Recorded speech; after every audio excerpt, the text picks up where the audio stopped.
Hello. Hello, friends. How is everyone? Tired. Woo! Yeah. So in sync. The brain cell. I don't have to do it tomorrow, so it's like a nice level of tired. I know I have to get up at 9 rather than 7, and it's much nicer. Yeah, Oh, it's so much nicer. I. Ash did pop in and say, "Oh hi," but she's got to go to dance. So Ew. thank you for coming and showing support. Ew, Hi. gross. As always, I've not read this book, but I wanted to say hi, hello, and hello. I do believe Lottie is going to be popping into the comments at some point. Haven't seen her name pop up yet, but. I liked it. I don't have my hardback version yet because deliveries, but I was very lucky to get the hardback. I don't know how, but I think my sister had the hardback, but she's got all of them in paperback, and she did a swap with me. She gave me her hardback, and I gave her the paperback I'd got. So I have it. It was either this one or Tales that she did that with. I think it was this one, but it makes me very happy. Lisa, did you manage to finish the book? I did, but I was half asleep. I didn't put it in the group chat, but yes, I finished it about 2 or 3-ish. Like it was a while ago. We like to keep it on the toes, you know. It's definitely not like finishing it last minute. Was it last month that I made it like I finished like 2 minutes before the live? Yeah. To be fair, with your podcast, I finished the book half an hour before. Woo! Woo! Hey, Lottie is here. Okay, so what was everyone's rating? Meg? Who's going first? Meg. I gave it 4 stars. Nice. I give it 5 stars. It will come to no surprise that I give it 5 stars. I say this every single month. Cassandra Clare has never got less than a 5 from me yet. Chain of Thorns, you are a nice bitch. There's a possibility that might happen at some point, but right now it's not. I mean, Magnus is like one of the best, if not the best, character in this entire world. So he's so pretty. Yeah, he's a good egg, isn't he? I mean, I think Will is my favourite character in the whole world. That's fair. That's like 13-year-old Megan just like refusing to leave. She's like, no. I feel like I've missed out on something not reading this when I was younger. Yeah, I think the first time I read it was when I was in my very, very late teens. I think I was like 19 or 20 when I first read it. So I was a bit later to the game. I don't know what year they came out, but I read Clockwork Angel the year it came out. So this year was the 15th anniversary of City of Bones. I'm not doing that.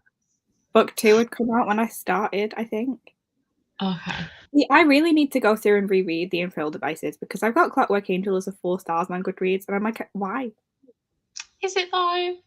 No, it can't be. Like, it can't be a 4 stars. It's like it was my personality for like 5 years. It came out in 2010, so I was 14. So I was pretty close to the 13. I was 17 in 2010. Let's not talk about how old I was in 2010. Thank you. Lottie said, I think I gave it either a 4 or 5. I can't remember.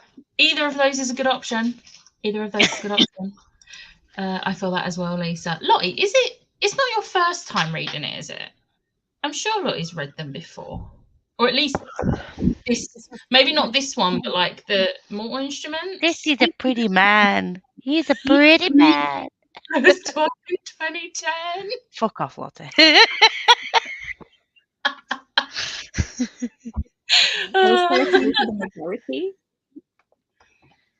It is Lottie's first time. Virgin. I've never read any of them. I'm honestly so excited that you're getting to experience this with someone that absolutely loves this series to pieces. Who's Like, that? I don't know. I'm glad that I'm finally continuing. Huh? I'm glad I'm finally continuing. Yes. Have you read this one before? This is the first one that you haven't read. Right. Yeah. Luckily, I can't spoil much with this because there's no other, like, I know like the whole series continues, but this is quite contained and nice. So it's pretty, I think this live show is going to be pretty easy for me not to say anything that might spoil anything. She says that and she'll be like dropping a spoiler bomb on us like halfway through. There is like one story where I was like, oh, I could really go into spoiler territory here. Out of curiosity, which story is that? It is. The Midnight Air, is it not? Oh yeah. Yeah, because it's that's the first glimpse we get of a certain Mr. James Herondale. So I'm going to be honest, I don't really know how to go about this live show because it's short stories. So maybe if we just go through the short stories, like, and talk about the individual ones. I've got general thoughts first. So like, I did really enjoy it, but because it is short stories, it's obviously like difficult to have like a narrative that follows through. And some of the stories weren't as interesting as others. So in those stories, I was really noticing like the writing of some of it. And I'm not sure if part of that is because there were multiple authors, and so the writing was slightly different. It wasn't as cohesive. But some of the writing was like not as good as I thought it was going to be. It was very show, not tell for part of it. But overall, it was fantastic. I did really enjoy it. But it had its moments. It's really great. My general thoughts are they were all great, and I just loved following Magnus. But also, just because I want to say it right now, the favourite one for me was the voicemail of Magnus. Oh, the voicemails were amazing. Like, they were just perfect, and especially on the audiobook as well. Like Izzy on the audiobook cracks me up. One thing I will say is, why the hell did they make Alec British? I don't know. It was in the audio. Yeah, and then Luke was Irish. Yeah. Why? No idea. I think maybe they were trying to like differentiate between the characters, but it's like you can do that without making them not American. I was like, New York. Yeah, like if you're gonna do an accent, I mean, I can't speak because I do shit accents. But if you're gonna do it professionally on a narrator, on an audiobook, do an accent well. Yeah, because like they grew up in New York. They were never in Idris for their childhood, so like there was no sort of like excuse of, oh well, they're not really from New York. They just live there now. I'm like, no, these are from New York. Yeah. And in the voicemails, Izzy was American, and Alec was still had a British accent. I'm like, if anything, give Magnus the British accent because he's lived everywhere, and a lot of this was set in London. Yeah, exactly. Or like other European countries, which are non-American accents, you know? Yeah. Anyway. Yeah. I didn't care for the first two particularly, but pretty much the rest of them I loved. See, the first one I think is one of my favourite ones, but I do have a pet peeve with it, and it's that we don't know why he got banned from Peru. Like the whole story is called What Really Happened in Peru, and it goes through and it keeps telling you things that happen. It's like, but that's not why he got banned in Peru. And it's like, okay, tell me why. Tell me why. But he still doesn't know. He still doesn't know. I'm just like, if Cassandra Clare finishes the Shadowhunter Chronicles and we still do not know what happened in Peru, I'm gonna riot. And never going to happen in Peru. I want to know. No, I do agree with you though, that the first two were sort of non-events for me. Because Tori was like, send me your thoughts. And I was like, I have no thoughts right now. And then the next story, I was like, oh no, I have so many thoughts now. See, I think my least favourite of all of them was the Rise of Hotel du Mont. Like, I was just, that one, if that was on its own, or if they was all at that level, this would not be a 5-star read for me. But the others definitely bring it up for me and make it better, basically. Yeah. My main complaint was the events in each story happened too quickly. To be honest, I think that's the thing with short story collections, though, because it's not like a chaptered book where it can continue on. Like, they're very like, they've got to be over. I think Cassandra Clare got better with it in the other 2 short story collections, but I feel like I can't really count Tales, because Tales very much does continue on, whereas this one doesn't, and Goes to the Shadow Market doesn't. And this isn't a spoiler, by the way. I'm not going to start telling you what happens in them, but like Goes to the Shadow Market, I think the short stories are very much like, there's a bit more to each story, so it doesn't feel as rushed, and I think that's better. So I think she definitely improved. The 3 I've read did feel sort of contained. I didn't feel like I was missing anything at the end of them, and one made me cry. So, oh yeah. Bane Chronicles 2. What really, really happened in Peru? What happens in Peru stays in Peru, okay? She can literally just write a short story that she'll release on ebook only, just to tell us. Or she can do it in one of her newsletters. Just tell us what happened in Peru. Oh my god, that would be a great pre-order incentive, because I like pre-order her books anyway. Oh. So let's go through the different stories. I know, like, you don't really have many thoughts on the first 2, but for what happened in Peru, one of my favorite things is Ragnar and Magnus. Even though it's not a romantic relationship, it is a platonic relationship. They are like literally grumpy sunshine, and I love it so much. Like, and the monkey that's in a later book, one of the later stories. What was it called? I've literally just freaking read it. The monkey was in the next one, wasn't it? That's in the Runaway Queen. Yeah.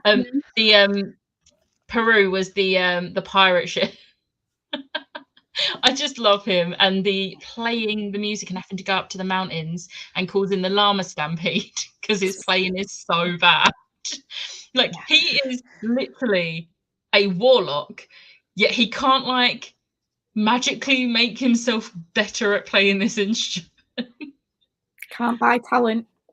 Like, Magnus, come on. This is annoying me now. I can't find this monkey's name.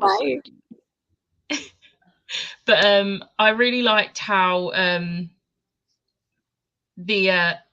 what was his name?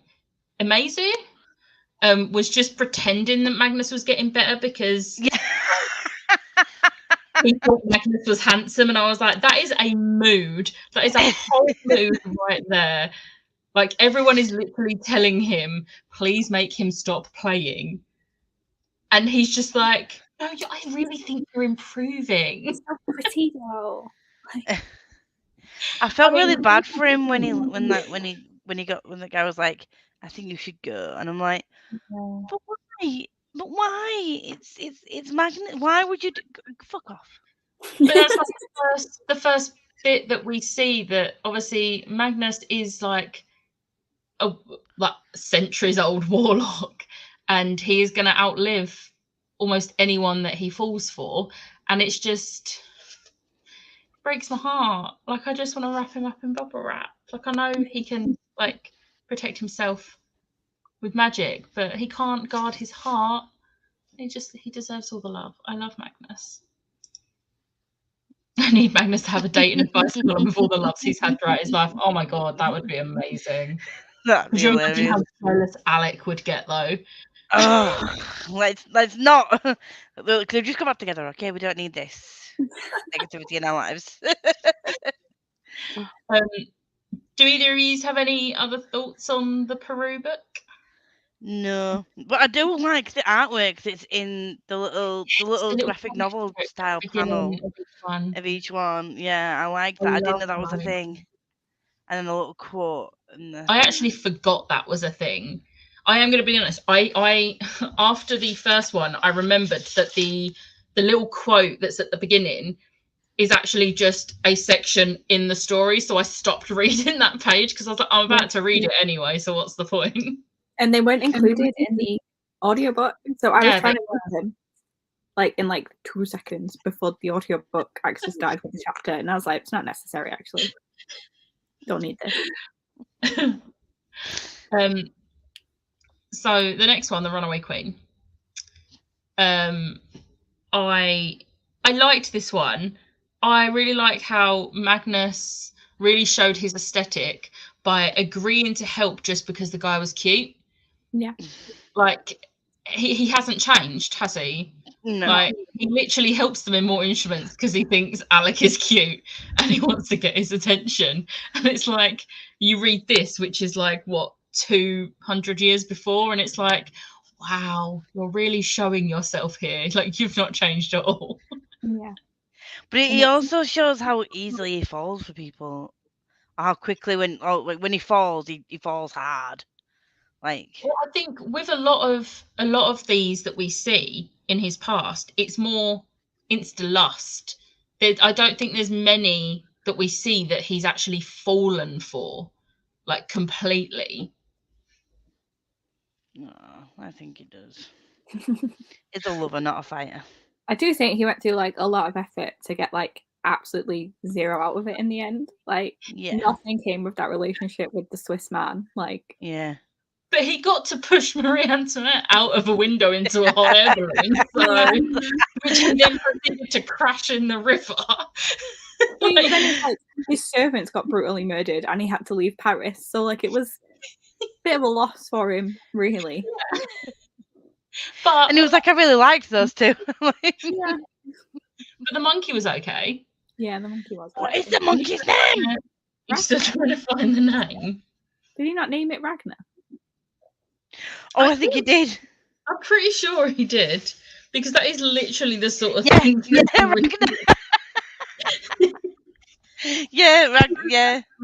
Ragnar. Ragnar was scampering around. I just love it so much. Cracks me up.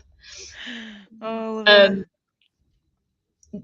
I mean, I think the Runaway Queen was probably my least favourite, so I don't really have any other thoughts on that one, to be honest. No, I'd say the same. Other than I think it was good for like character, like insight. Not necessarily development, but insight definitely. And it felt the most contained out of all of them. Like it was an actual just moment in his life, as opposed to him developing relationships with like characters that come back and things. Yeah. And we got to see him with like the vampires and that, and tricking a vampire who then basically bans him from France. Yeah. So he's banned from Peru. He's banned at least we know why he's banned from France. Yeah. Like at least we got one answer there.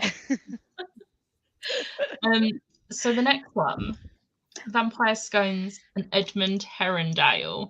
We get Herondales. And can we just say that, like, if someone who reads the Mortal Instruments after they've read Infernal Devices, I don't know how anyone could ever not see that Jace is a Herondale. Like, they are literally all carbon copies of each other. Like, Edmund, literally, he falls hard and fast like all the other Herondales. Like, he literally has his marks stripped and goes off because he doesn't want her to ascend and live the life he's had to live. And it's just like, this is literally every Herondale. Like, I don't fall in love. I'm just going to have my women next to you. He's like, oh, I love her. I'm going to leave for her. And he's like, this is all I've ever known, but he won't leave her like hometown. And what do we do? And he's so sad. And then Magnus is like, he's going to lose everything at the gambling tables. Like, don't do this to me. But can we like appreciate like the little toddler Charlotte? I forgot. She Charlotte. She's so sweet. Oh, she's just like Papa, and I was like, oh, one day you're gonna rule the world. I love Charlotte. Charlotte, even as a toddler, for that little clip that we saw, I was like, oh, you're so cute. I will say it really like the Clave and Shadowhunters in general. There are exceptions, obviously, but I hate them. Like the constant like way they treat downworlders, like with the whole like no raw meat for the dog, and like throwing the plates out that the downworlders. Oh, that was horrible. I'm just like, and they don't change. Like they get a bit better, but like Valentine is proof that they haven't changed, because Valentine is like 150 years after this one, and he's like literally he's trying to kill downworlders, and then like in the Mortal Instruments, like the later end of the Mortal Instruments, there's still always the lack of trust, even though the downworlders are constantly there and trying to help them fight the battles. There's still like, yeah, but you're downworlders, you're beneath us. And it's like, yes, there's people like Clary and Jason that are like, no, stop treating them like this. But like, there's not enough of that. Yeah. And you would think like at least some more people would be like, actually, should we be doing this? Should we be treating them like this? But you just don't get it, and it's just so stressful. I hate it. Yeah, It's horrible it's seeing that. terrible. And like the fact that they just keep going back to the meetings just to be like treated awfully. Yeah. Like they want peace that much to just get spoken to like crap just to try and keep the peace. And I'm like, absolutely not. I would not. Yeah. Sorry. On a lighter note, can we appreciate that Magnus was like, so blondes aren't my type, but this guy though. I was like, I'm rude. Like, I've never related more to Magnus. Yeah, he was like I normally like the dark hair, blue eye, kind of angelic looking face, but like this guy literally looks like an angel. Like, damn. Let me take him for a drink. Sure, why not? He just cracks me up. Is there anywhere he isn't banned? At this point, probably not. Give it another couple of 100 years. He'll have nowhere to go. Nowhere to hide. Something I love about the series is seeing all the characters throughout their lifespans. Yes. Yeah. Especially where we get it from Magnus's point of view as well. He's literally seeing the different generations through the years. Yeah. It was interesting to see him meet Camille for the first time. Yes. Yeah. Because obviously we'd seen a lot of Camille in the previous book, but not. They already knew each other.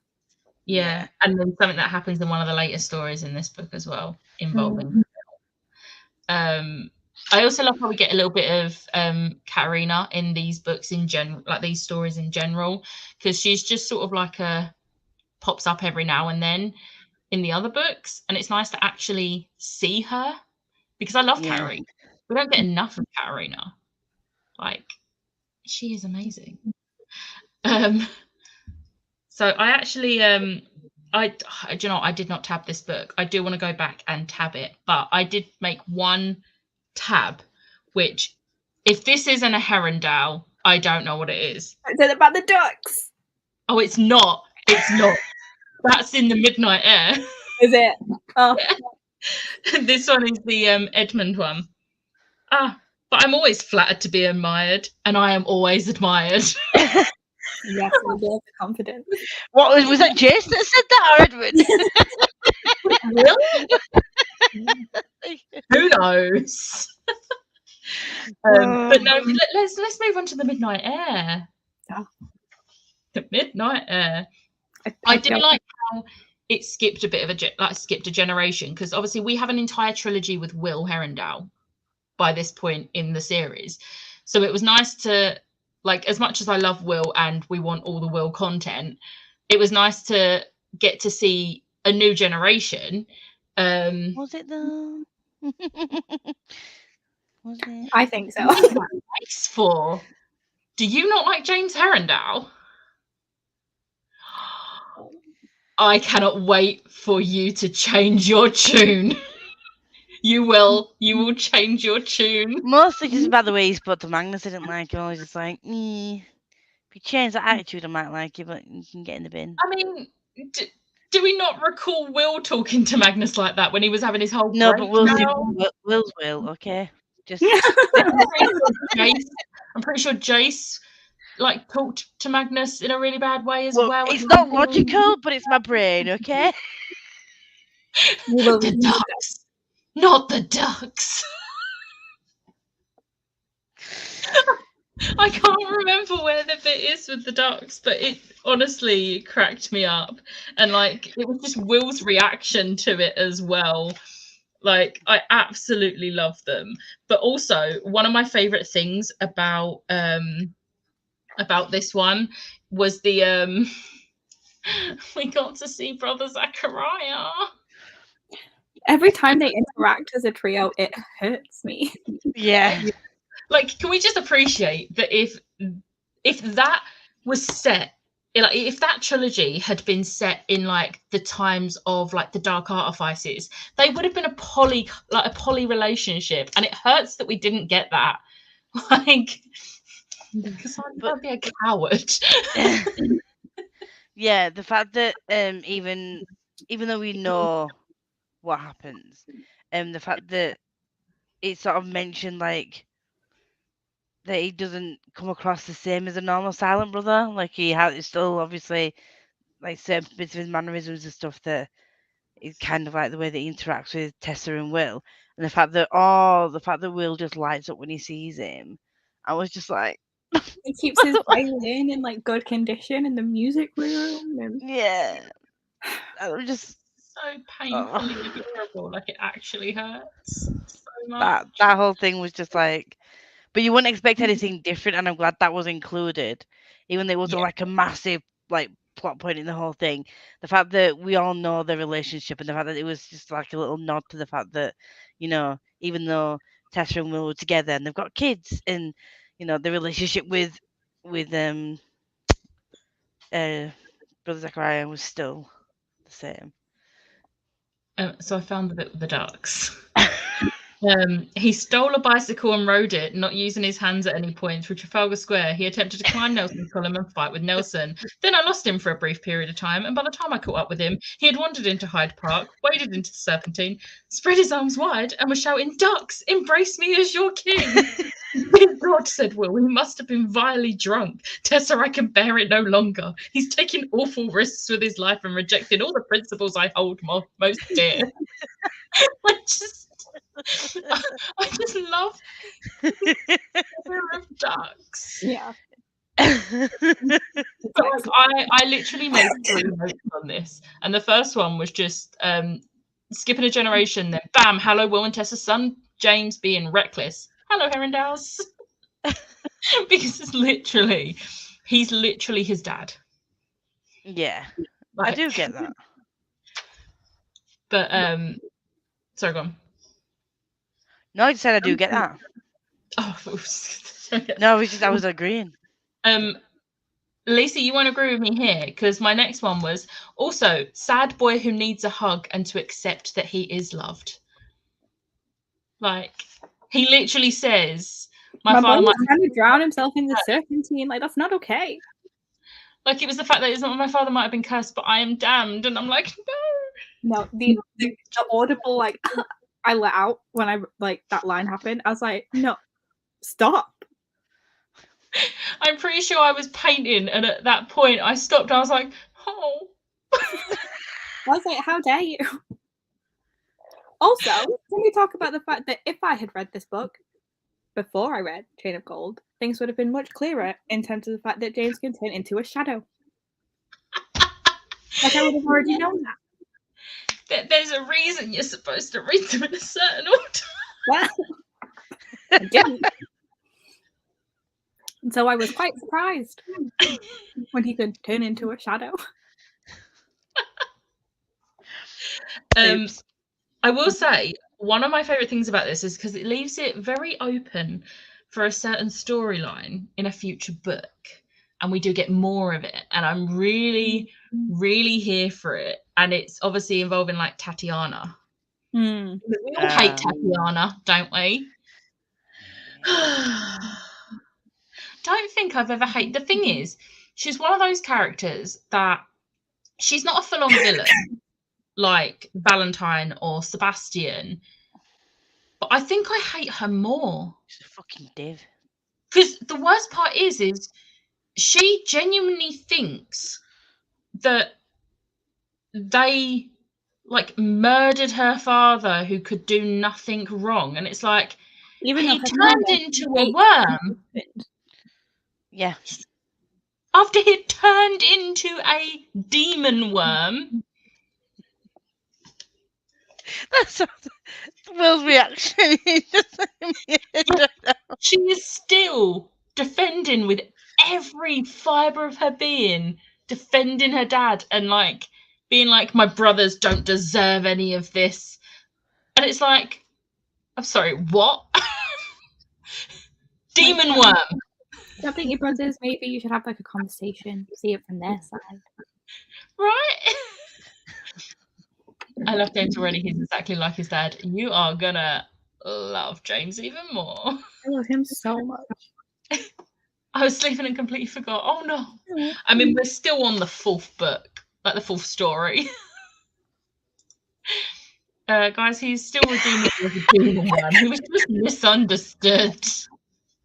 He didn't mean to eat Rupert back. Yeah. That's it. That's it. Just a misunderstood demon worm. And yeah, and we also got to meet Grace. Yeah, we got to meet Grace, and obviously Magnus then being like, "Oh, James said that name," and he's like, "Oh, what's going on here?" And like Magnus is like trying to be like, "Oh, what's going on here?" Would have been helpful to meet Grace before reading Chain of Gold, also.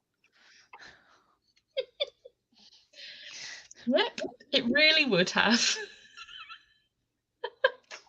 I'm glad I did. Yeah. Why we don't skip the short story collections, because we get some nice little info. But they were like coming out in like individual stories, and I just couldn't be bothered.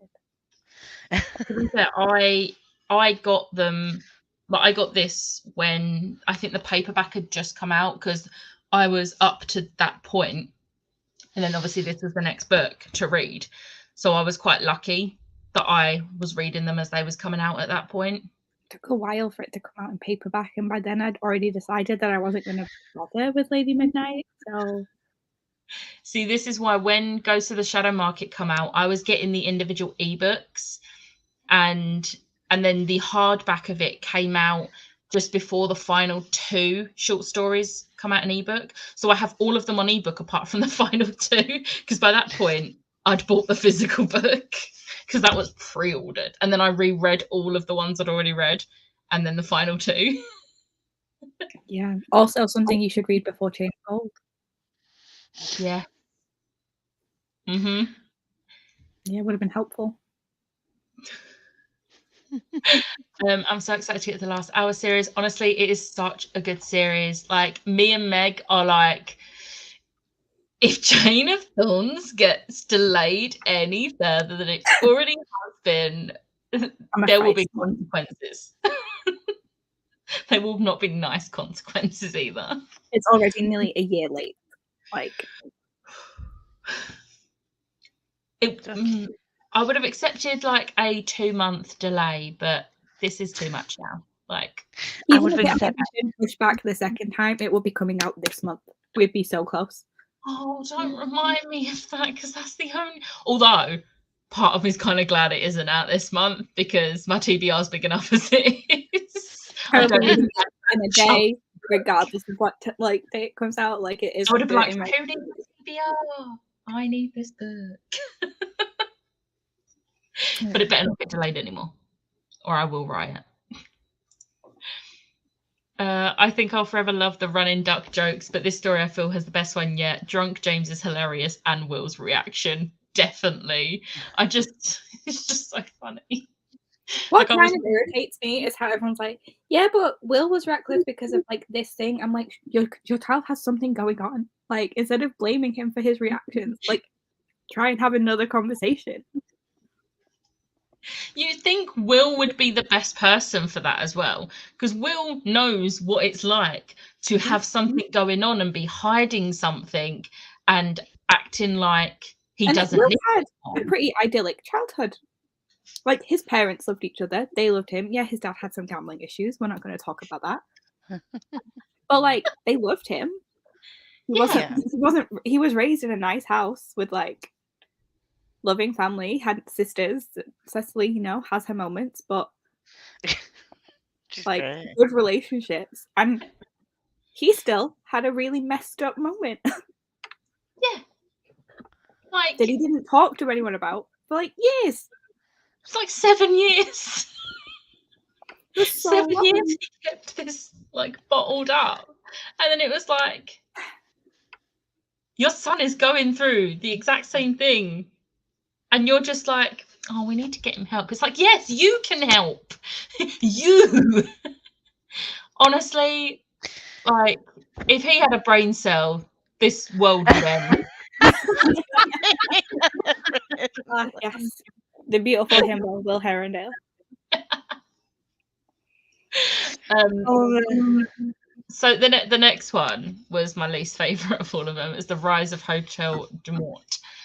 This is when like the there's like the crash. Yeah, like the 2,000-year-old warlock. Yeah.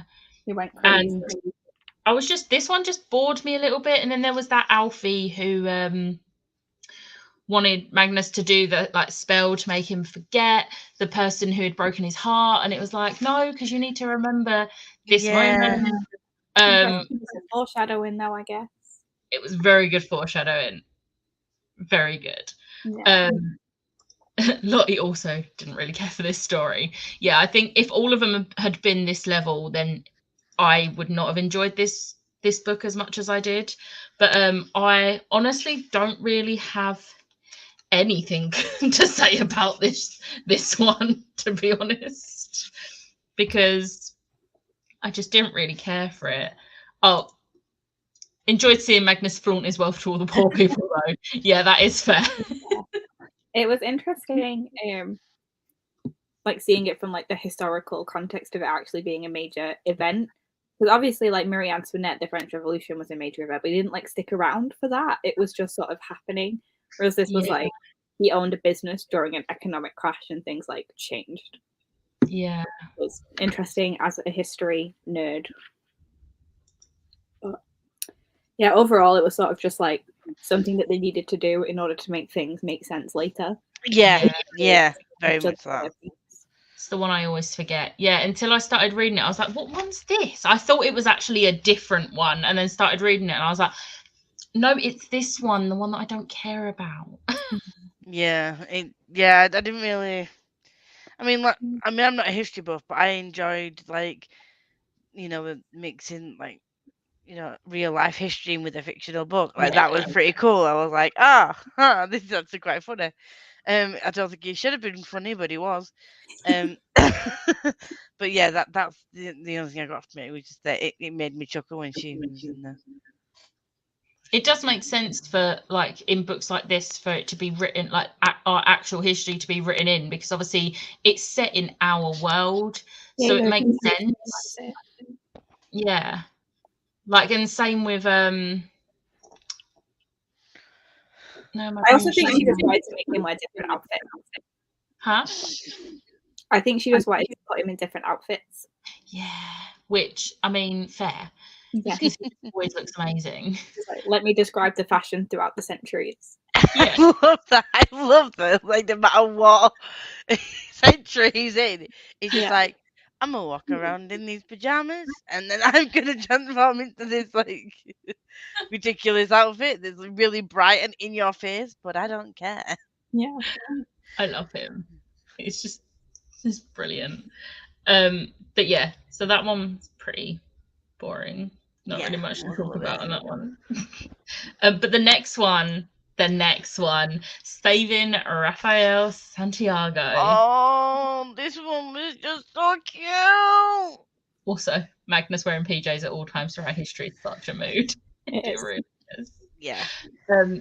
Yeah, I loved getting the first little glimpse of Raphael, and like the scene with obviously him helping Raphael through becoming a vampire, and it was just Raphael's mum going to Magnus, knowing what he is, and like asking for the help.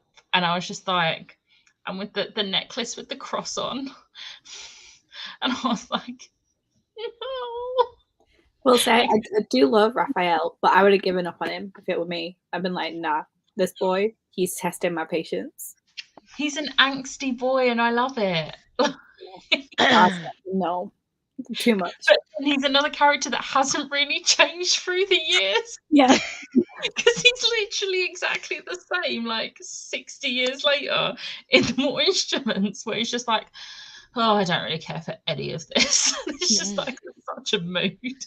Like, you're immortal, and this is how you're living your life. The fact that he was just so determined, though, to be like, be able to say God, and he was gonna go through the prayer, and he was gonna prove to his mum that he wasn't a monster. I was just like, yeah, like I love the angst, I love the chutzpah, the determination. He was just like, if I'd seen him in person, I'd be like, get out of my house. Like, no. Where is the gratitude? Absolutely not. Yeah. Like, I could let you leave right now and you could go kill your mother. Is that what you want to do? No, then shut your mouth. I do get that. I get that, yeah. The bit that got me with this one was when he went to see his mum, and it started when he was like trying not to cry. And then it was just a bit, and I found the line. All this time I've been in training so I could come home to you and make you proud, mother. I assure you, I beg you will believe me, I still have a soul. And I was just like, like, I can't with this boy. Like, stop it.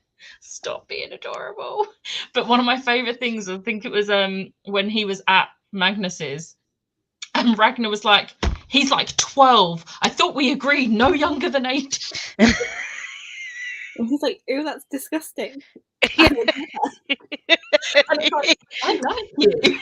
Ragnar and Raphael become instant best friends. Yeah. Because they're both grumpy boys. I love it. Oh god, yeah, that made me laugh. But the way that Magnus subtly stepped in, so that so he didn't cry and cry blood and give himself away. The fact that even though he clearly pissed Magnus off, it was just like, nope, I'm just gonna. And then she was like, take my money, and he's just like, no. But it was like that whole conversation between Raphael and his mum, like where he's like, you saved me because like the necklace, and I was just like, you're gonna make me cry, stop it. And like, just Raphael in general makes me cry now for obvious reasons that I don't want to talk about. But when he turned around and was like, yeah, I killed them, what are you gonna do about it? I was just like, he's just such a funny character. Yeah, I love how immediately he went from like good Catholic boy to, oh, I'm a vampire now, so like, guess I can kill if I want to. Like, just immediately his moral compass just like shifted slightly. Slightly? Just a tad.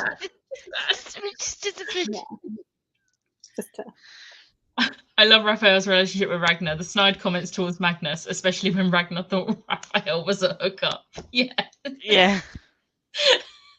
It just the relationship. The fact that he was like 15 looking, just like, I never considered him as looking 15 when I was reading the Mortal Instruments. I was like, this is a grown-ass man. Yeah. But no. I pictured him as like a 19-year-old. Yeah. But they said he was 15 at the beginning, didn't they? Yeah, see, I always thought he was like 17 when he was turned. But apparently not. Yeah. I thought he looked about 19. I don't think it helped that when the TV show come out was around about the time I was doing one of my rereads of it. So I was picturing him as the guy from the TV show. Yeah, he was definitely not that age. He's not. Definitely older. Absolutely no hang-ups about eating people, unlike Simon. That's why I think Simon frustrated him so much, because he was just like, dude, you're a vampire now. You have to eat people. Yeah. I was like, nope. Nope. Oh my Just God, the noped rain. out of that one. It's raining really heavy here. Did that here earlier? I was talking, and then the rain just like it hit my window, and I was like, "Oh my God!"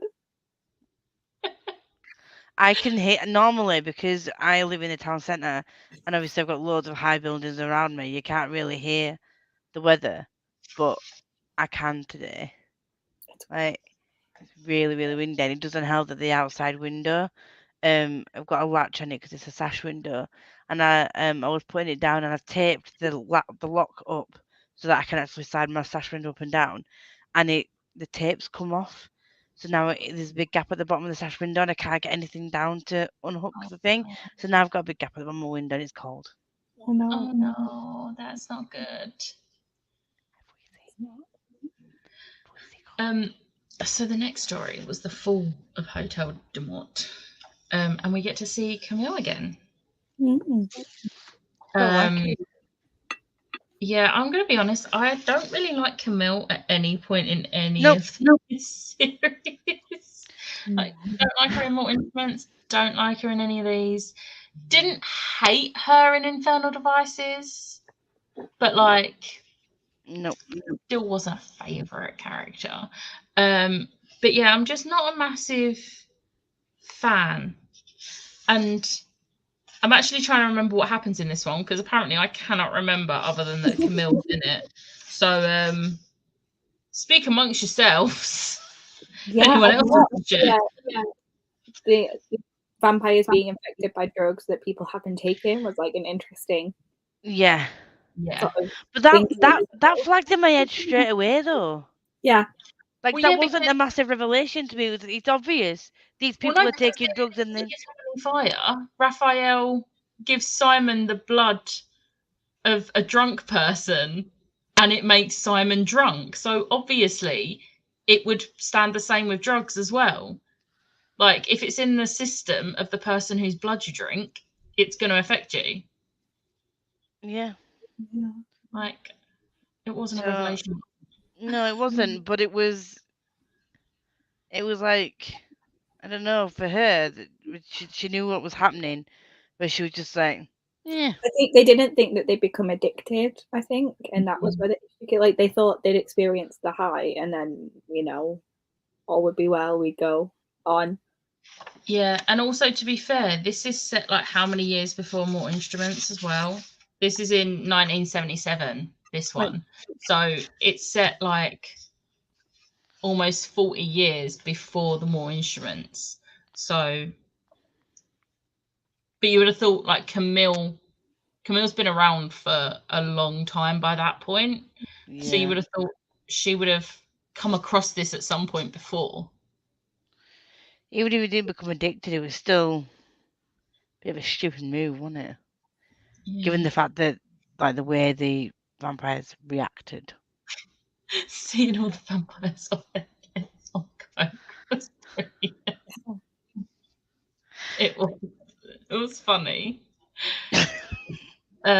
Punk Magnus and drugged up vampires. This one has me sad for Magnus at the end when he had his memory taken of his time with Camille. Yeah, I did think it was this one that happened in.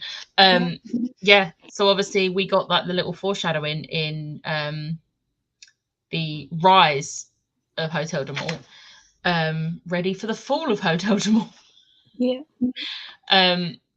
But I feel like he's a bit hypocritical because he literally said to Alfie no about taking the memories, and then he went and asked Katerina to do exactly that to him.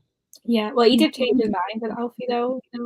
Yeah, maybe that's why he decided, oh, this can be done to me, it's fine. Yeah. That bit was really sad though, that he felt that strongly that he had to have his memory taken away. And then when she was like, she mentioned Camille, he's like, well, I've not seen her for like 80 years. And I'm like, oh, but you have. Yeah. But also, I'm glad your memories have been taken. I was like frustrated. I was like, why do you still care about that? Yeah. I'm sad for him, not her. Like, people. Well, no, like I was just like, I don't understand why he's still so like invested in her as a person that Toxic he felt relationships, innit? messages, like the memories. I was like, well, you've seen her at her worst now. That should surely change your opinion of her, and those memories will help you move on more. Yeah. I But feel no. like he's never going to have that closure completely with Camille because, I mean, he doesn't remember any of it Yeah. or any of that part of it anyway. Like he doesn't not remember Camille at all. He just doesn't remember that part of his relationship with Camille, which is sad. But wouldn't it be nice though to just be able to go up to your friend and be like, I want you to take all my memories of this person. I want it like they don't exist in my mind. That would be great. I would definitely do that. Yeah, I was happy to see her die in more instruments, even if we ended up with a different headache of a vampire. Yes. I agree. Mhm. Definitely. 100%. Yeah, he deserved it. She's a bitch. It is interesting that she features so much in these stories after the Mole instruments. She's already Yeah. because she's mentioned in a lot of them. Even the ones she's not in, Magnus is still like thinking about her. Yeah, I think maybe it's to like stress upon the fact that she was a huge part of his life, even if he did have those memories taken. She was still a huge part of his life and of Raphael's as well. Like, so, Yeah. and like to be fair, the whole point of this book is to see like the loves of his life as well. So it's important that this is like recorded because we get to see that. So even if it doesn't seem like particularly relevant now that, you know, Camille's gone, in the current timeline, like this is about seeing his past and like his past loves. So Yeah. if I was Magnus, I would also be thinking about the sexy vampire lady a lot. I don't know. I like the sexy werewolf from London and the handsome Swiss man from Paris. Like there's a lot of other people he could be thinking about that aren't the sociopathic vampire lady who like fucks him up. And then the shadow hunter who has everything and he's not officially dating anyway. Nice little. Oh, I love this. This is probably one of my favorites. Plan that. I saw an opportunity and I took it. But yeah, I think this is one of my favorites as well. I think because it's Alec and Magnus. Like we waited this far into the book to get some Malik. But it's also like fresh in the relationship Malik as well, which is just adorable. Alec telling anybody relationship. Like Izzy knew, but like Izzy's Izzy. Like nobody else is aware. I loved the story. The whole thing was just great. Other than the voicemail thing, this is probably my favourite one. Yeah. Definitely one of my favourites. Izzy! I love Izzy so much. I think the London ones are my favourite because of who I am as a person, but this was definitely up there after that. Yeah. I think one of my favourite bits is when he has that demon summoned and like like you should get him like a mixtape. You last summoned in the 80s. It's like maybe. And he's like, what about candle? Everyone loves candles. And this demon is trying to help him find something to buy his boyfriend. The way he just stood there and all this was going on while this demon had been summoned for this bitch of a woman that was just really rude. And it's just like, what do I buy my boyfriend? And his friend's just like, buy Magnus. I'm not like I'm working. And you're trying to save lives and you're talking about what to get your boyfriend. And can we appreciate that Alec will like make the coffee even though Magnus can just magic it because he's like, no, I'm gonna go make the coffee. Cute. And he's just like, can't listen. And then when he's like that like fight thing's happening and he literally stands in front of Magnus without even thinking, he just stands in front of him and I'm like,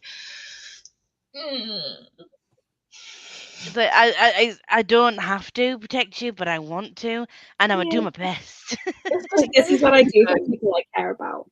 Yeah. It's instinct for him. Like, he doesn't even think about it. If there's someone he cares about, he will stand in front of them and protect them.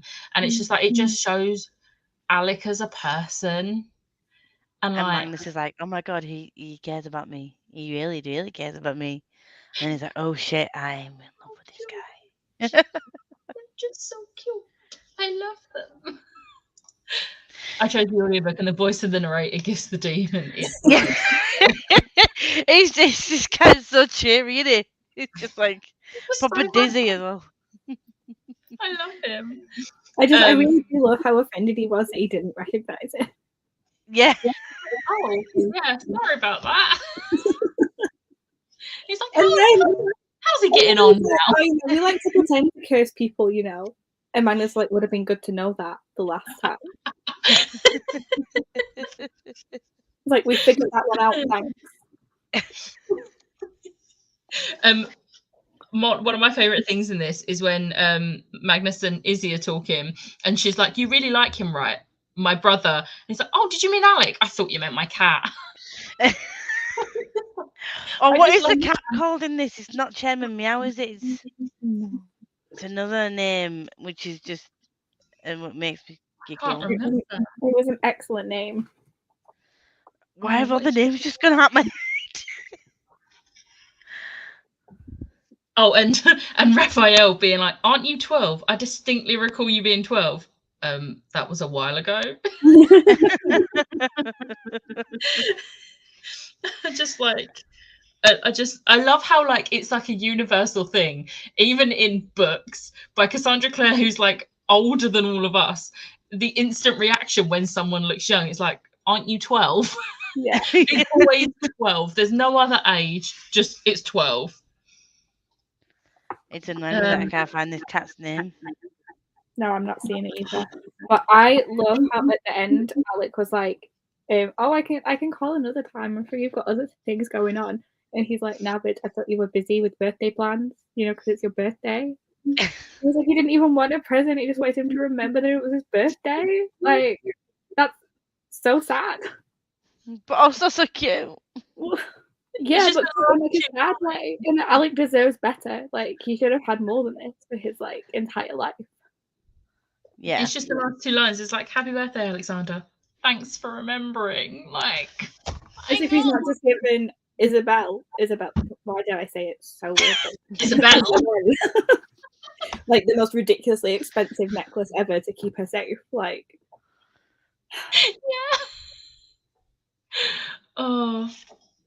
It's really bugging me about the cat. Does anyone in the comments know the cat's name in this one? We're just gonna end up rereading the whole story. Really bugging me now. Great Gatsby. No. Oh, also, Magnus doing the thing to Isabel's whip as well. Oh, as a present for Alec. Yeah. It's like in the last extremity, this weapon will not fail you. In the darkest hour, this weapon will bring your enemy low. It's like, what did you do to it? Gave it a little kick. Why would you do that? Why did you come to tell me that you know about me and Alec? It's his birthday. That means the people who care about him want to give him what he wishes for most. It's like, I love it. I love it. Yeah, I'll... When he was asking Ragnar for gift advice, I can only find Chairman at the beginning of the story. Yeah, it is Chairman Meow. So was it the story before he had a different cat? Maybe. Well, where's Great Gatsby? I think Great Gatsby might have been in the one before, you know. There was another. Yeah, there was another cat. Yeah, there was definitely another cat. Because I remember thinking, oh my god, he has the best names for his pets. Yeah, I would definitely have been this one because obviously it's like the more I looked through the whole book and I can't find the goddamn cat's name. It gonna piss me off, bitch. Okay, the next story though. Let's move on to the next story because we're almost at the end. Getting distracted. Yeah, we're almost at the end. We've got like 3 more to talk about. Yeah, think it might have been Gatsby. It would make sense. The Last Stand of the New York Institute. This one threw me off because we went back in time again, and I was like, "Why is this not?" Yeah. Because this one went back to the circle, didn't it? Like, Yeah. That. I was just like, what? 1993, and I was like, "What?" Yeah. But that's still Yeah. before this one, so I'm like, "Why would you not put this one after?" Yeah, Yeah. the thing is, I can't figure out why.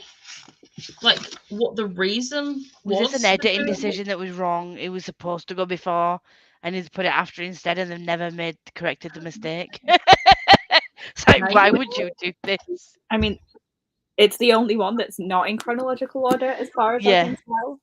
It Yeah. threw me as well. Because like, it was like, we've just seen Alec, and now he's going on about Stephen, and I was like, According to Wiki, it is the Great Gatsby. Thank you, Lisa. Thank you, Lisa. Lisa's a great name. Yeah, it was interesting to see the era of Clary's parents, because obviously we get like glimpses in the Mortal Instruments, like flashback type things, but we don't actually see. Oh my see god, it. Maris was like a psychopath. Right. She was like messed up, and like seeing Baby Valentine as like he's like 17, he's like a child, but he's like full of murderous rage. I'm like, my man, just like go to the cinema, have a milkshake, like just like sit down for a minute. Let's just put that on the tagline. Murderous energy. My man, just go to the cinema.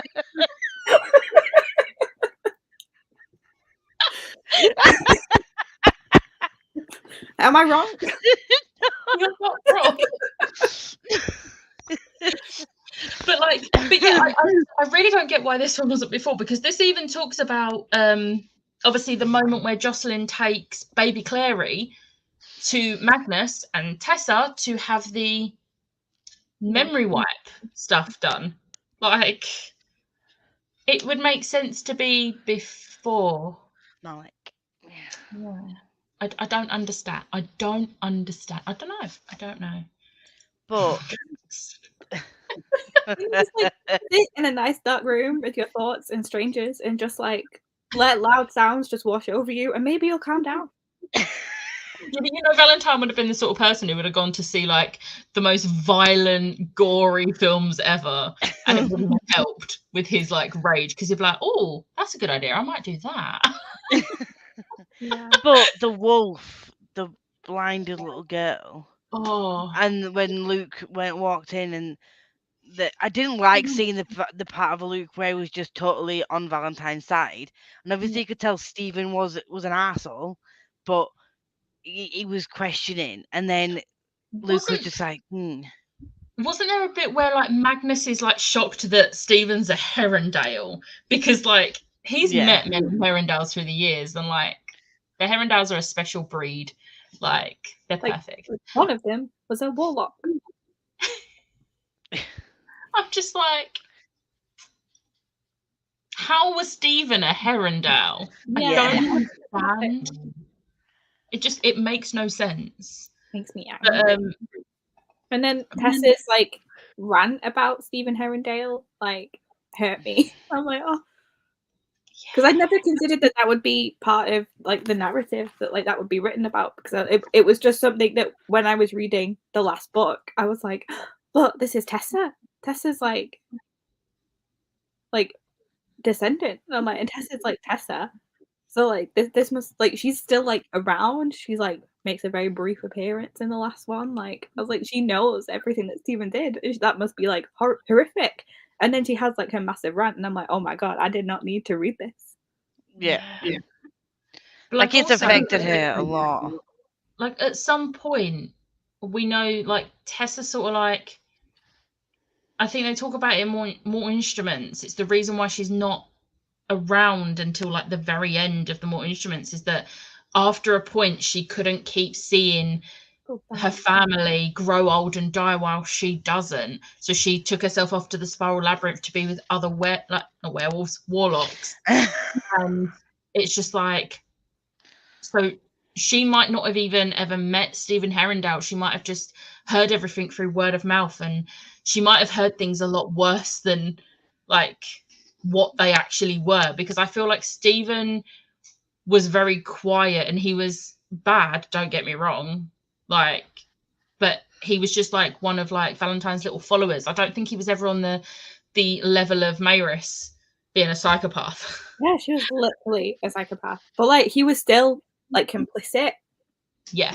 And like obviously if he didn't agree with the ideology, he was in support of it. Yeah. It's messed up. I'm also, every time I remember that Jace is a Herondale, like Jace isn't actually a Herondale because he didn't like embrace the name, and it makes me sad because I love the Herondale. Like, you're a Herondale, dude. I'm like, you can call yourself Jace Lightwood all you want, but in comparison to the Herondales, the Lightwoods suck. Yeah. Yeah, so, definitely. Make better choices.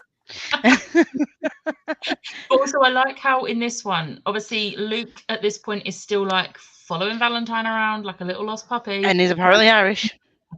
Funny because he ends up being a werewolf. But in this one, we actually see the turning point for him. Like, and you see that he's starting to like doubt Valentine. Yeah, be like, oh, actually, maybe child torture is where I draw the line. Yeah. Yeah. Like, too much, dude. Too much. If they were adults, it'd be fine, but they're not. They're kids. Yeah. But like, when you think about it, if you look at the timeline, I think this was pretty soon. Like the whole Valentine getting Luke turned into a werewolf happens not long after that. Was it not like the night? No, because remember them two go on a hunt for some werewolves that killed someone, and he lets Valentine get overrun by them. I think he like locks him in somewhere with the werewolves and just runs away. But there was a moment that was like together, but tomorrow night. Come back to the house tonight, Jocelyn has something to tell you. So I think that's like Jocelyn might be pregnant there. But so he's like, we'll hunt down the pack leader together, and he's like, together, but tomorrow night. So I think this is the pack that they were hunting. Yeah. So it's like the day after. But I think Luke's reaction to the child was Valentine's like switching point. Like, yeah, I need to get this guy out because like he's not agreeing with me anymore. Yeah, well, because Magnus is like, there was love in that look, but hate as well, and the hate was winning. Yeah, there was death in those eyes. Like, I don't think it's long until. I do always love seeing Tessa make a reappearance. We love Tessa Gray. Such an awesome name. I do wish they would have switched these stories. This one did make me mad, the way they treated the Downworlders and killed the Shadowhunter family, but nothing happened. Yeah, like an entire Shadowhunter family gone, and it was like. Yeah. I did like that they stood with them though. That they stood up for all the Downworlders. Like, that was good to see, because Magnus wasn't sure. He thought he was going to be contending with two different Shadowhunter groups at that point. Yeah, and it's not often that you get that where the Shadowhunters actually stick up. Usually, and it was nice to see it from a group of Shadowhunters who aren't in the like main group that we see the point of view of. Usually, it's like Clary and that, or Will and that. Like, it was nice to see it from a group that we've never met these Shadowhunters before. Yeah. And they come into it and they stick up for them. And it was like, see, there are some good ones out there. Yeah. It's just, we need to see more of this. Let's make this the norm, not the other thing. Yeah, and then obviously Jocelyn turning up. And I think it's interesting that Magnus originally was not going to help Jocelyn. It's like, well, tough luck. Yeah. Like, that would be before you had a kid with Valentine. Yeah. Like, before you joined the evil killer cult, maybe you should have rethought your choices. Choices. I feel like Tessa came in from the perspective of a mother. Yeah. And was like, okay, but it's not the kid's fault. She's trying to give her kid a better life. Like, let's help her. And then they were like, and they could see Henry's hair. And I was like, oh. Well, yeah, because like they don't even have the Fairchild name anymore. It's like the Mortal Instruments literally took all of your favorites from their old devices and was like, screw their legacy. Nah, nothing for you.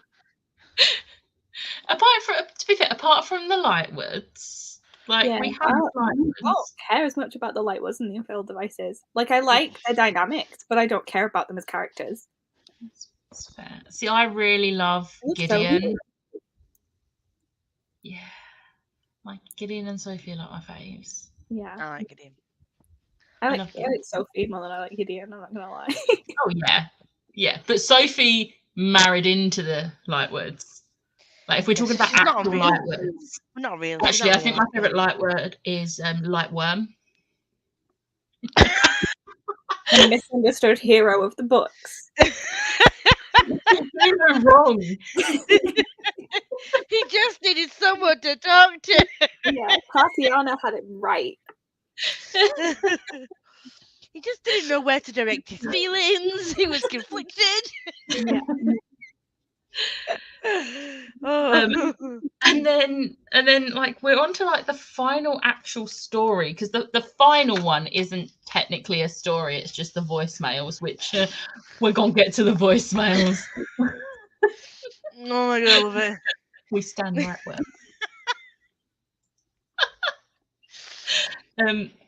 So yeah, the final actual story is the course of true love and first dates. Oh, this is where he wanted Catherine to call him, and then she actually called him, like, even though it's a real emergency. Real Yeah. werewolf. And then Alec was like, "Oh, okay, so I guess you're going." And he's like, "No, you need to come help too." He's like, "Oh, really? Okay." I thought this was just a thing so that you could get rid of this was a me. fake out. And he was like, "Well, it was supposed to be, but you know, not now." I just love how Katarina's just like, if it all works out, I want to be best woman at your wedding. And Maggie's just like, I'm hanging up now. Like, he's not exactly that person and be like, I want to be best man. Yeah. Once again, I'm trying to remember everything that I don't know why my brain is just blanked on So this. they go on a date. Yay. Let's have it. Like, I loved seeing them actually on a date. Yeah. Now that we're talking about it, this was also one of my faves. It was such a disaster, though. Yeah. Bless him. And then you really realise, you're reminded that Alex has never done this before. Like, he is a noob of all noobs in every sense of the word. Newly out. Well, no, he's not out, is he? But he's like dating someone of the same gender for the first time. Going on his first like proper day.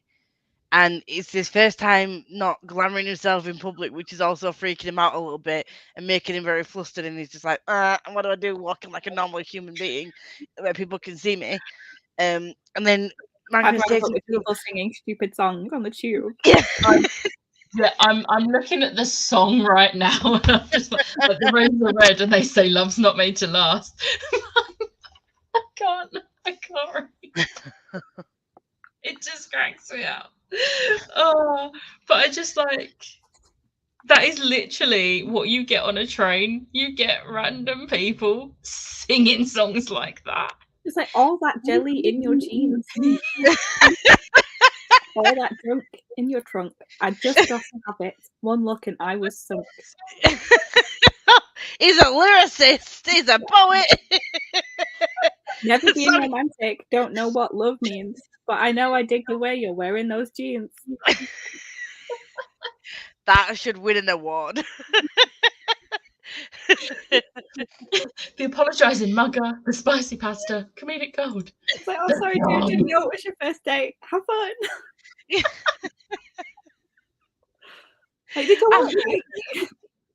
I'll rob you next time when it's your second date. But again, Alec going straight in to be like, fuck no. And just like speedy reaction. And then realising that, oh, this is not a demon. I can't just do this to people. Yeah. Like, sort of quiet. I'm not a ninja.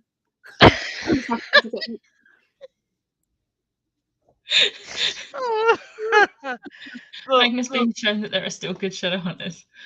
Came back at a weird time, just Meg reciting the song. This is a song that Meg wrote, Ash. Did you not know I'm the lyricist of the ages? Move aside, Taylor Swift and Paul McCartney. Megan is in town. She really was all about that bass.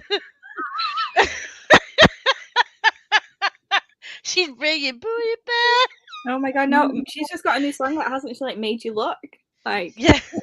wearing them jeans made you look.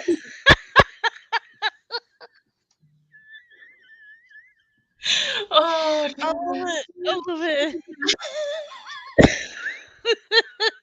I love it. I'm gonna need to take clips of this for my vlog. Oh, honestly, I didn't expect a whole like verse of a song to be. Is it verse? Chorus? No, verse of a song to be in here. So when I was listening to it while I was working, I was like, where? Yeah. Oh, okay. Wait. I mean, 10 out of 10 for performance. Make it brought to Thank you. She's a poet, guys. I'm trying to find the bit I was going to talk about, and I cannot remember now where it was. This is why I usually tab the books, guys. Do you know what might make you think and remember? Roses are red.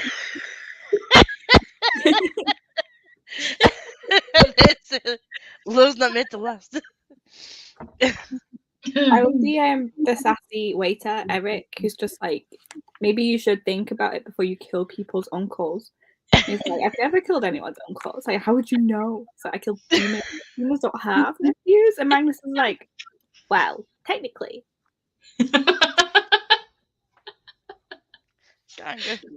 Is he the same one that's like, werewolf rights? Like, made his food too spicy. Those little background characters are just like, me. Like, what the fuck? I can imagine that playing out in a scene, and Magnus's face and Alex's face. It was just every fucking picture. But also there was the like, on a bit more of a serious note, sorry guys to bring the mood like back to normal level. Meg, you can recite the song again after to get us back up. The werewolf that he helps, Marcy, Yeah. and she's like, did I hurt someone? And he's like, no, you didn't. It's fine. And like, I think that was the point when Magnus was like, I want to keep him. Yeah. Like, seeing how he was, seeing Alec, a shadow hunter whose mum was literally one of the worst members of the circle. Yeah. Alec is like reassuring this werewolf and like making sure she's okay and worrying about her. And it was just like, Alec just being a cinnamon roll. Just like, I actually can't with you. You need to stop being so adorable, but don't. We stand adorable men. Yeah. This would have been a great thing for the show. Like, yeah. But no, they ruined the show. Yeah, their relationship did not have the development I was after in the show. Yeah. But once I got over it, once I was just like, right, this is just bad. I'm just going to enjoy myself now. Like, I was so invested in season 3's like Malik storyline. I was like, you best. I wish I could say the same, but I rage watched series 2 onwards just to see how badly they would do it. So I watched season 1 and I was like, this is bad. I'm not watching this anymore. And then during lockdown, I was like, okay, I need something to do. So I watched the entire thing in like 2 days and I cried.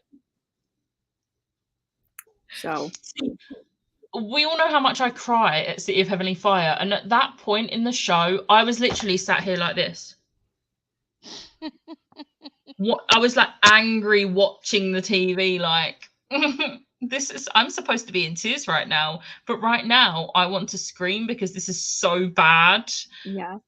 And I'm just like, why would they do this? I think had I not watched it in such a short period of time, the emotions would not have been there because I'd have been like, okay. Yeah. See, I was watching each episode come out. like sleep deprived, like just going through the pandemic, just generally all over the place. It hit a little bit. Yeah. Just a Yeah. tad. Yeah, Joe said this story really showed how the previous story affected the Downworlders' perception of Shadowhunters. Yeah. Yeah, Yeah. definitely. Got a lot of The distrust. reputational. And maybe that's why this one was in between then, so that this one could be right next to the Court of True Love, so that it would be fresh in your minds, ready for this one. But the birthday one could have been after the first date. Yeah. Yeah. That was just like they was already secretly dating by the point of his birthday. yeah. Like he's comfortable enough to just call up and come round by the time of the birthday, rather than not knowing if he's going to get a second date because things went kind of skew with.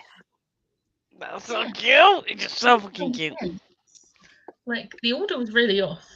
Yeah. And like I never noticed it on any other reads, and now I'm talking about it with people. I'm like, why is this? Why did you do this? You're throwing off the vibes. Got a vibe.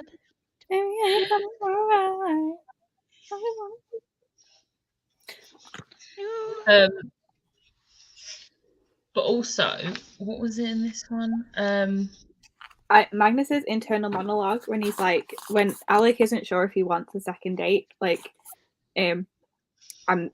Magnus is like, oh, I thought you were having a terrible time, and I was like, no, I didn't like know how to like do this, and then Magnus is like, I was the one who brought you to a terrible restaurant and treated you like a mundane because I didn't know how to date a shadow hunter and almost bailed on you even though you were brave enough to ask me out in the first place. I was like, yes, Magnus, Alec is brave.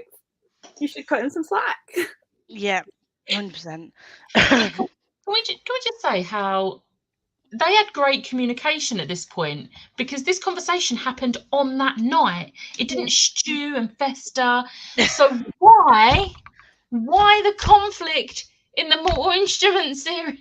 It's a plot device. No, not a good one. We don't need the miscommunication trope. Alec is so smitten in this. I'm like, bro got over Jason immediately. What is that nonsense about? He did. It's just like, to be fair though, if like, I mean, Jace is hot. So like, if Alec's figuring out stuff and there's a hot guy in his face all the time, and then he meets another hot guy and he's like, actually, maybe it isn't Jace.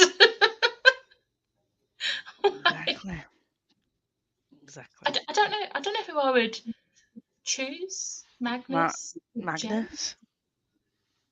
No, but Jace. Yeah, but Magnus. Yeah, but Jace is not the superior Herondale, so like I would go for Magnus. He's not. He is the one that was born in my lifetime. Closest to my age. Well, if you like older men, well, I subscribe to things like linear concepts of time, and so no Herondale. It's my choice. Yeah, agreed. On the result of Chain of Thorns, James could be creeping up there.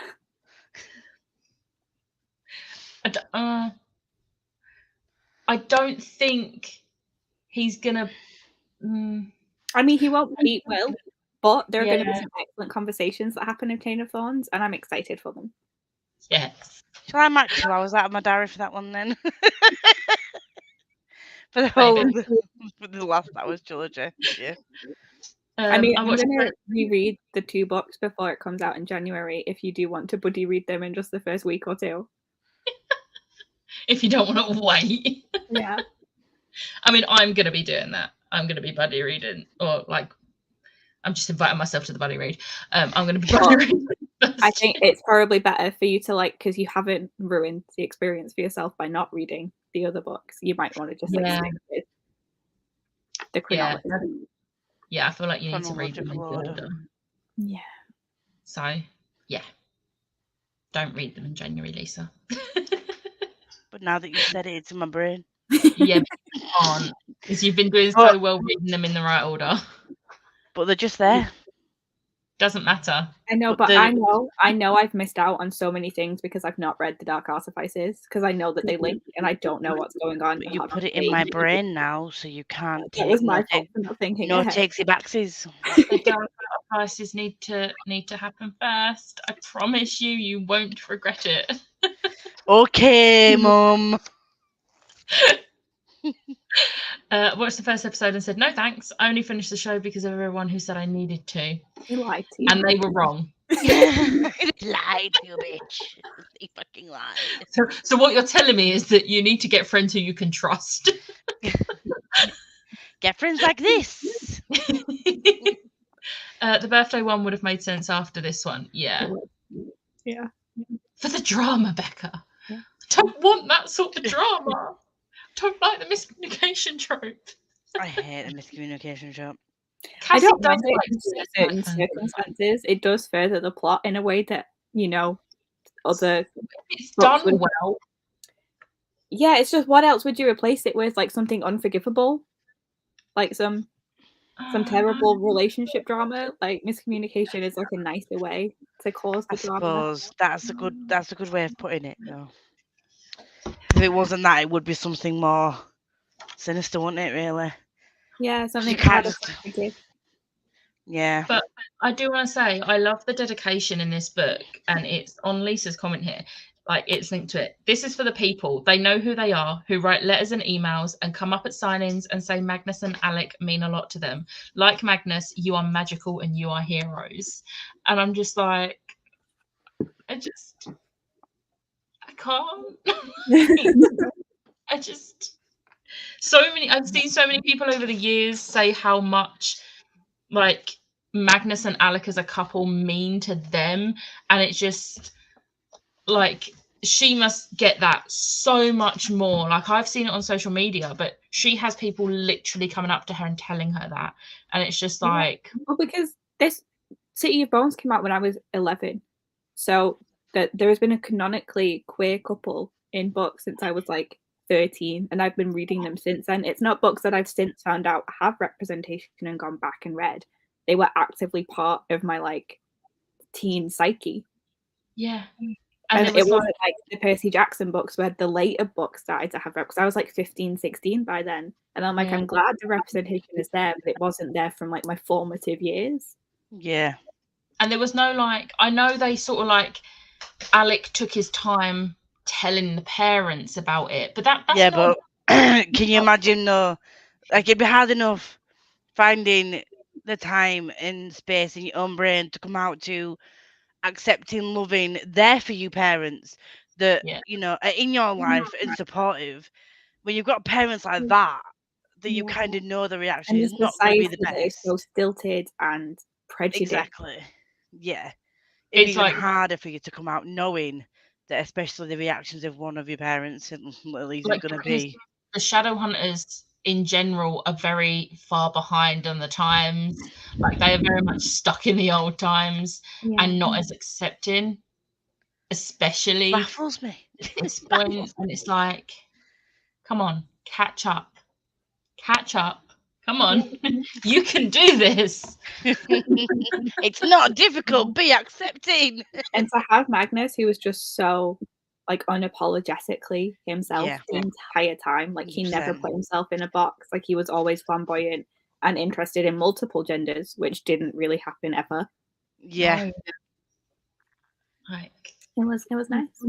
I think that's part of the reason Magnus is a lot of people's favorite character, because like a lot of people, no matter like who you are, you can relate to Magnus in one way or another. Yeah. And who doesn't want to just be able to be unapologetically themselves? Yeah. Like, not have to worry about, oh, I can't do this because someone's going to think this of me. Like, everybody wants that, to just be like, I wish I could be the kind of person to be like, fuck it, I'll do and say whatever I want. But then you think, yeah, don't want it, I can't do that. Whereas Magnus is just like, I'm going to say it, I'm going to do it, I don't care. Yeah. Fuck the consequences.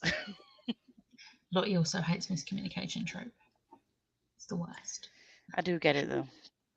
I think it's the acknowledgements at the end of Red Scrolls when she talks about how much she loves Malak and how much it means to her to hear that we love them too.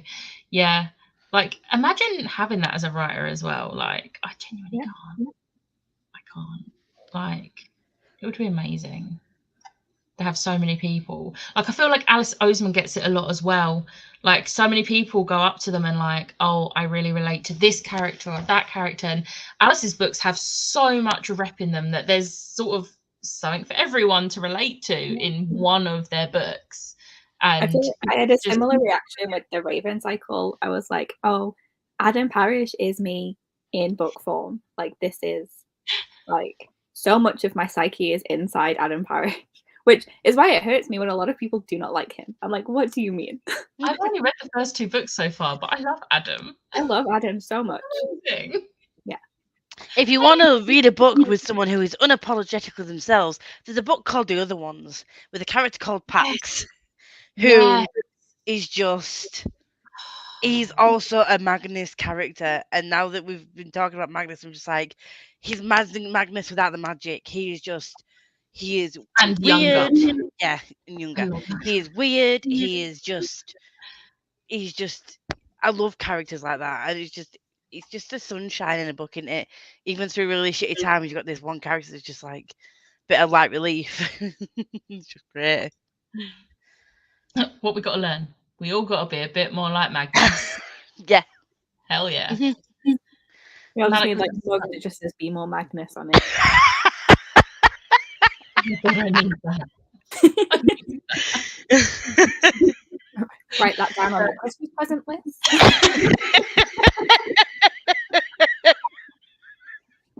I love it. Well, Etsy will probably do it somewhere. To be fair, don't even go to Etsy. I've had a mug made from Vistaprint. Yeah, I had Vistaprint. And it's like half the price than if I was to go to Etsy and have like I know it's like small business on there, but you know, cost of living crisis. Got to save like the inside are a different color than the outside. You can get different writing on the front and the back side. Yeah, and I think they also heat changing mugs on there as well if you want a heat changing mug.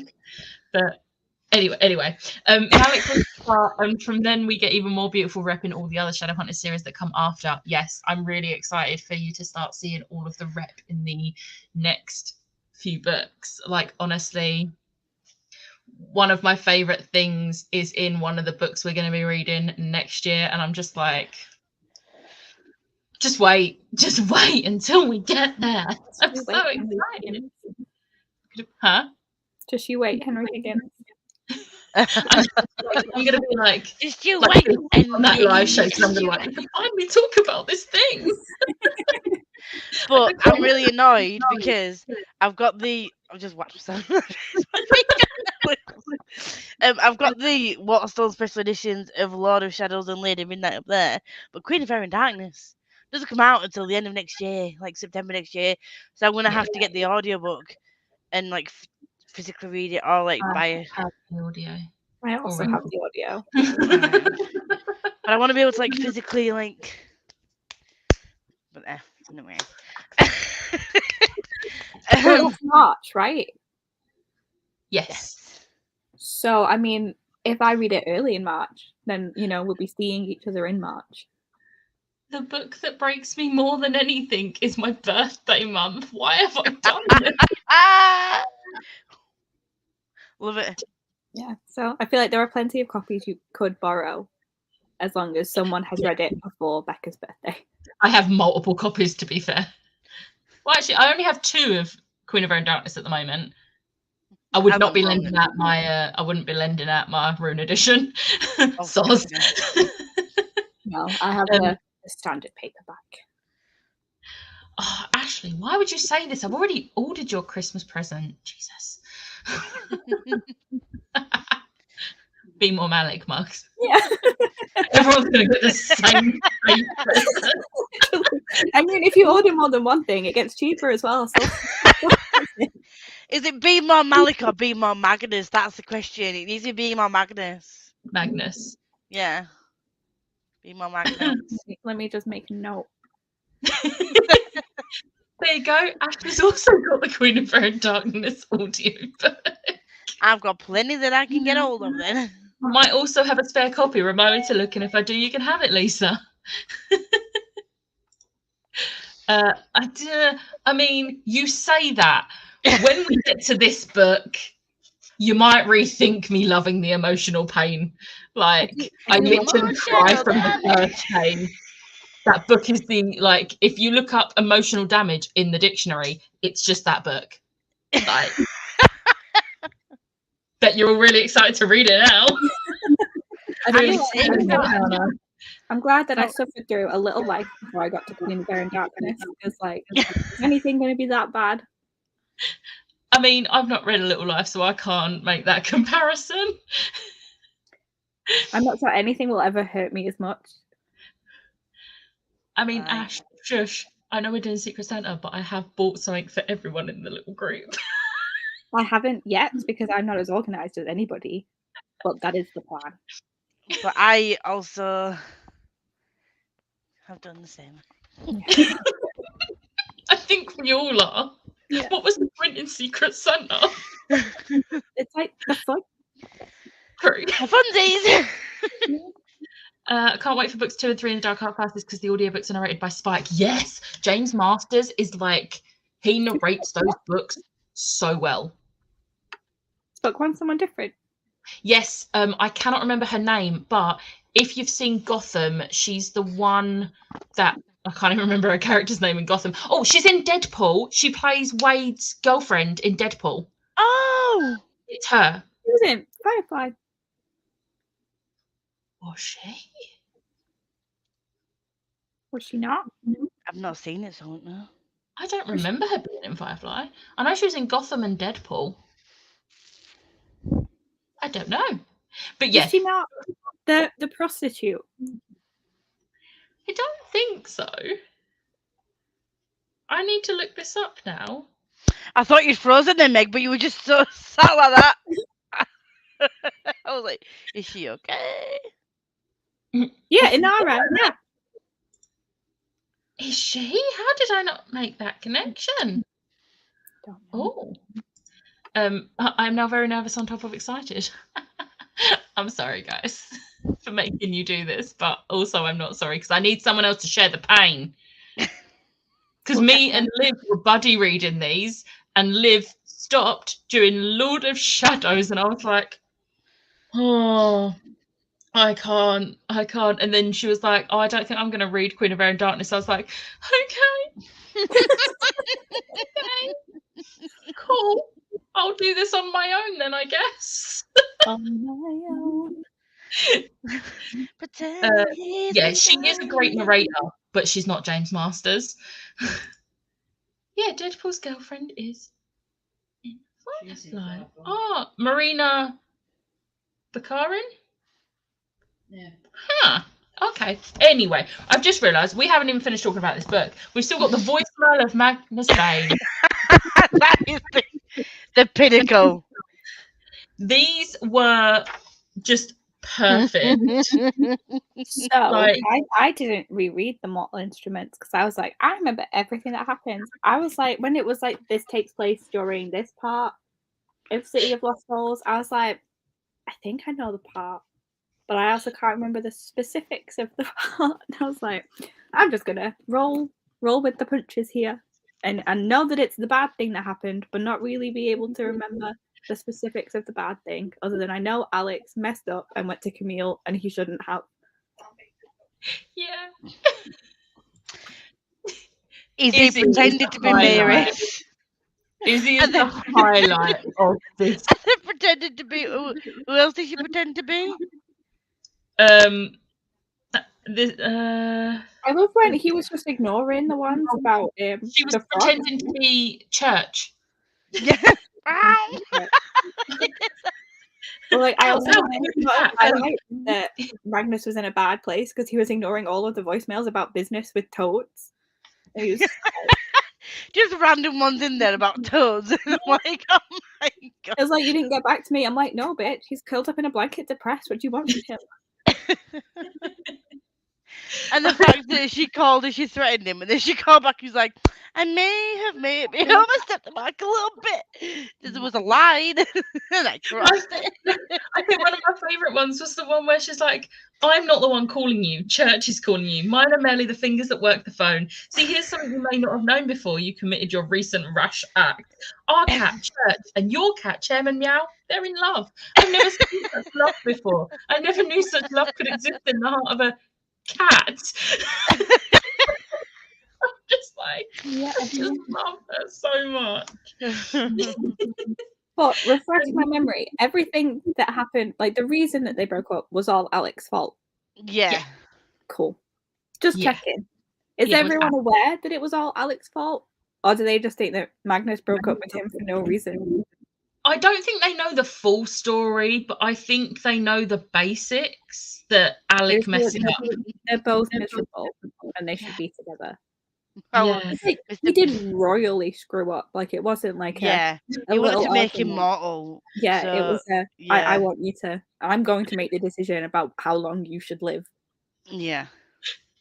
I'll let Mr. Bane, I am authorized to contact you on behalf of my client. It is my opinion, and I consider it will be the opinion of the judge, that your actions are vis-a-vis terminating your relationship.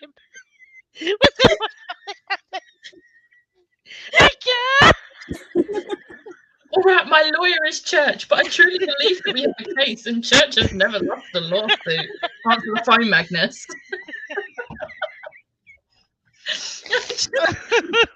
Like, it just makes me laugh. Listen up, buddy. No one breaks up with a lightward. Nobody. Melion thought that he could tell his fairy buddies over cups of mead that he had broken up with me, and all I'm saying is that Melion hasn't seen his fairy steed in a while.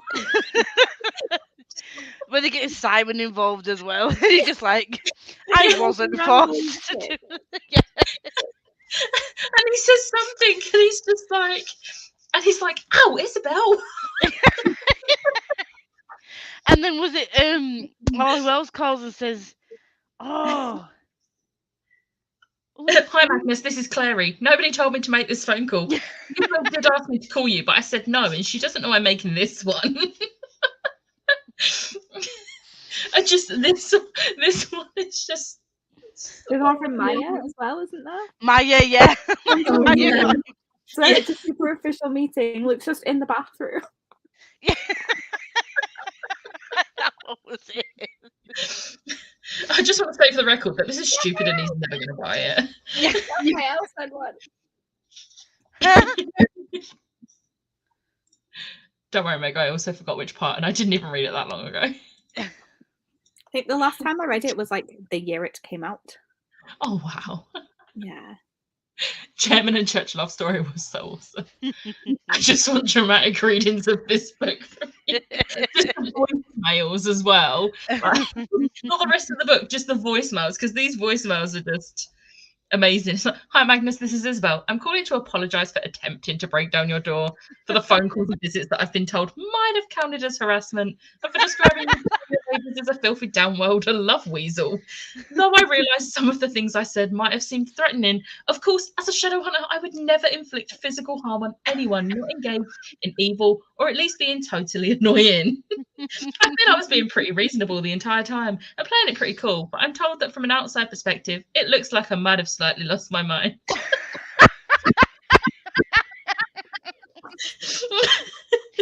Honestly, I really love the ones that are about the toads, just like that. Mr. Bane, I'm calling to leave a message on an urgent business matter. One of our representatives called about the matter of the horned toads delivery. He described your manner of answering the telephone as curt and extremely harsh, and your tone is wild, not to say maddened. Is there a problem with the toads? We are very concerned. Mr. Bane, this is Hadrian Industries calling to inform you that you're extremely late for the appointment we made. We have been waiting for you for over an hour. There is no sign of you. There is no sign of the toads. We want to message go. My favourite thing is the end. These records were obtained with some difficulty from a cell phone which appeared to have been broken and burned with intense magical fire. Oh, the end of it is one where she just goes beep. So I think that's the actual. All right, I thought she said beep. I thought she said beep before she put it down. Ash, I hope you realise I am going to do this. I can't say them without laughing. I feel like I can just embrace my GCSE drama days, bless you, GCSE drama days, and channel 15-year-old Becca who could actually do things like readings from things like this and keep a straight face. You listen with your not calling back face. You're making a big mistake. I was the best thing that ever happened to you. Oh, okay. Statistically, that's not very likely. A lot of stuff has happened to you. A lot of people have happened to you. I think that was what made me do what I did. I just wanted to know that it wasn't you. Low down on the long list. I didn't want to be a pretty mediocre footnote in the story of your life. Oh God, Jace, wake up! How did you delete messages on someone else's phone?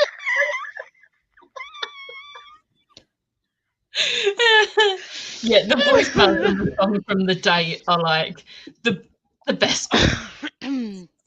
I have looked back on Please, portraits of our please. ancestors. Gabriel Lightwood was notably smoking.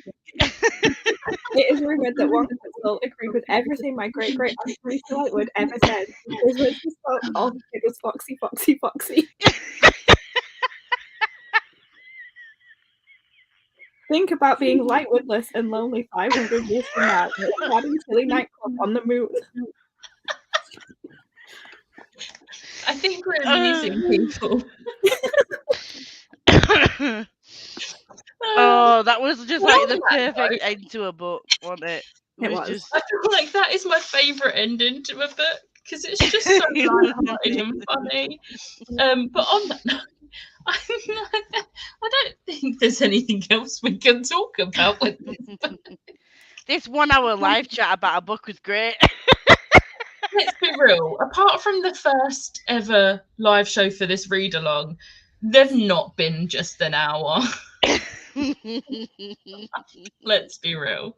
But we are, I believe, the live show for Tales of the Shadowhunter Academy will be on Thursday, the 8th of December. Switching it up, doing a Thursday next month because there are some plans on the Wednesday, which so not everyone can make it. But it's going to be a bit more of a full house next month.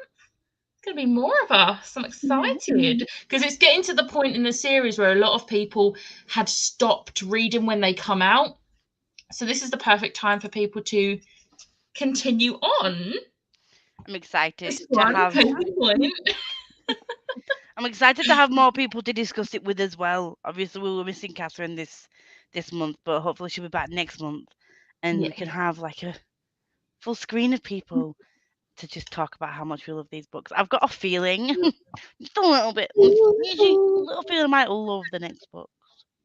It is my favourite one. Just a tad. So I'm very excited to reread it because I love it so much. Like your favourite out of all of them or out of the short story collections?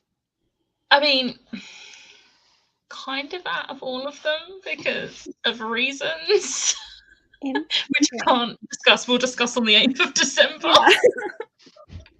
I'm intrigued now. I'm very intrigued. That was not what I was expecting. I mean, Queen of Fairy Darkness is up there, but I think for me, that one is very much it's because it breaks me so much. There are few books that break me that much. Like I cry at a lot of books, but that one literally broke me.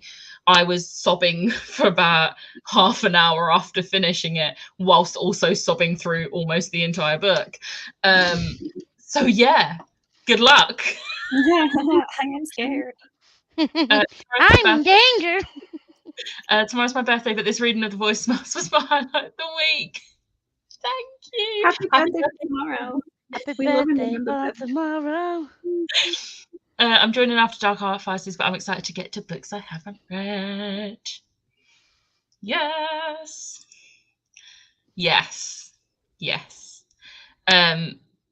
Like I said, with Tales of the Shadowhunter Academy, I feel like it is very much even though it is short stories, you do have to read them very much in order because they do follow on from each other.